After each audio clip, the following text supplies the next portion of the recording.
Computer mouse का नाम mouse किसने रखा था? दो पहियों वाला दुनिया का पहला माउस बनाने वाला कौन? कंप्यूटर माउस की दिलचस्प तारीख। अगर आप कंप्यूटर के सामने मौजूद हैं तो अपने दाएं या बाएं हाथ की जानिब देखें। वहां एक डिवाइस मौजूद होगी जिस पर गौर भी नहीं किया जाता। जी हाँ, माउस, जिसके बगैर कंप्यूटर का इस्तेमाल लगभग नामुमकिन लगता है। मगर क्या आपको मालूम है कि इसका ये नाम क्यों रखा गया? शायद आपको इल्म ना हो कि दुनिया का पहला माउस प्रोटोटाइप मॉडल 1963 में स्टैनफोर्ड रिसर्च इंस्टीट्यूट से ताल्लुक रखने वाले डगलस एंजलबर्ट ने तैयार किया था।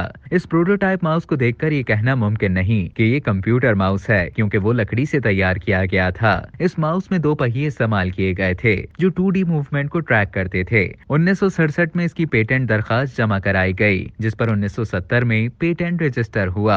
चलिए अब जानते हैं कि आखिर इसका नाम माउस कैसे रखा गया।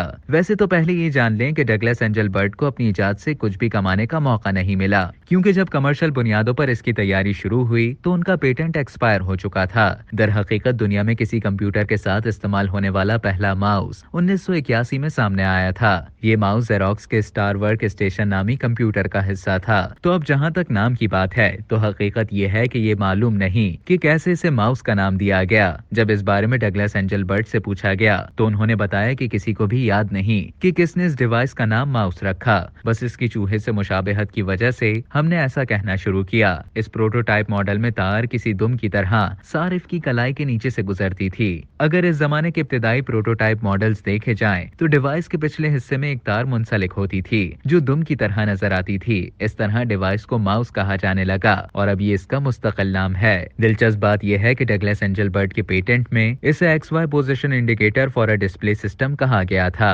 माउस का नाम तहरीरी तौर पर सबसे पहले जुलाई 1965 की एक रिपोर्ट में इस्तेमाल किया गया था।